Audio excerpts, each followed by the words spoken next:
Hero is an overused word. It's often inappropriately applied to movie stars, politicians, athletes, and media personalities with little to no thought. But a true hero, at least as the dictionary defines one, is an individual who, in the face of danger, combats adversity through feats of ingenuity, courage, and strength. The word hero is literally Greek for protector or defender. It's a word that should be used sparingly.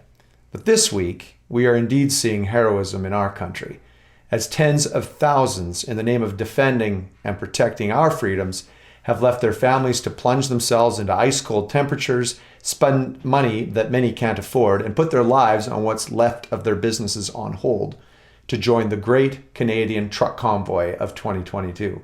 And the whole world is watching.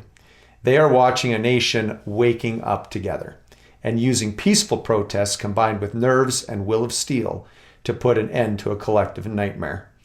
Our federal and provincial governments and institutions in this country, whether well-meaning or not in the beginning, have grossly overstepped their moral authority. Their so-called health measures and mandates have long since passed from taking reasonable precautions into a full assault on our most cherished liberties and freedoms. Our children have been robbed of 2 years of proper education and social development, the cost of which is already devastating and becoming more apparent with each passing day and death from suicide and overdose. Our seniors have been robbed of 2 years of love, affection, and hugs, many dying alone, and quite frankly, many dying from loneliness. Honest and hardworking men and women have literally been forced, under threat of losing their jobs, their post-secondary education, or even their child's right to play their most cherished sport, into taking a medical procedure without their informed consent.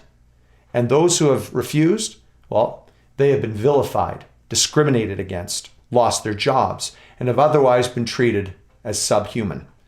And with a fifth wave, third shot, skyrocketing inflation, and no end in sight to the repeated state-declared emergencies curtailing freedoms and draining our pockets, the tinderbox was finally lit with our national embarrassment of a Prime Minister, Justin Trudeau's announcement that any trucker, the very people who he had praised months earlier for keeping food on our tables through this pandemic, would submit to vaccination or lose their ability to make a living.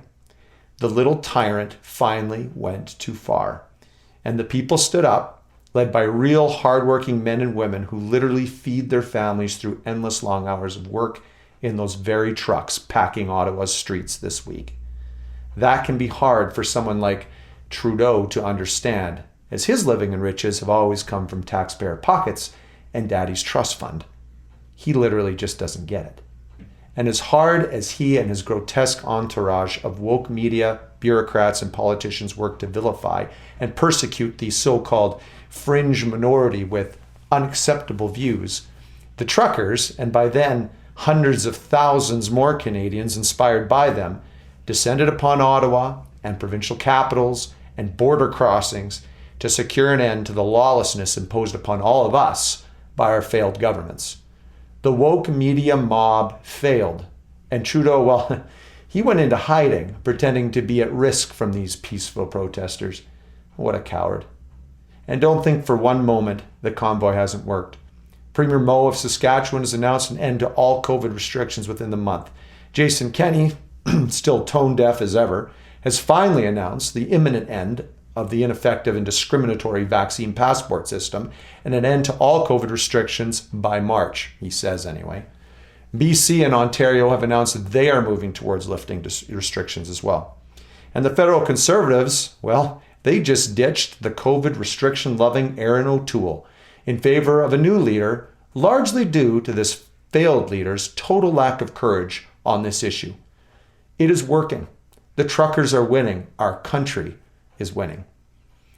On a personal note, as many of you know, I've been spending a lot of time working on the Free Alberta strategy to help secure a strong and sovereign Alberta within Canada.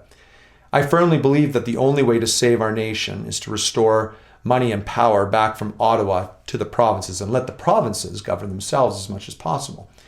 But I must admit, though I want Canada to stay together, it sometimes feels like we are destined to fall apart as Ottawa pits Alberta against Quebec, Ontario against the West, and endlessly tries to sow discord between otherwise friendly neighbors through the use of divisive identity politics. But today, I am more hopeful that there's a way forward, that Canada somehow can work, and that we may indeed have the strength to change, to respect and even to celebrate each other and our different ways of living and earning a living. We aren't there yet, but it's hard not to be hopeful after this week. The truckers seem to have created a national belt or bridge of sorts, bringing us all together across thousands of kilometers and millions of homes. All of a sudden, vaccination status is becoming as irrelevant as the color of our skin again, and that's just how it should be.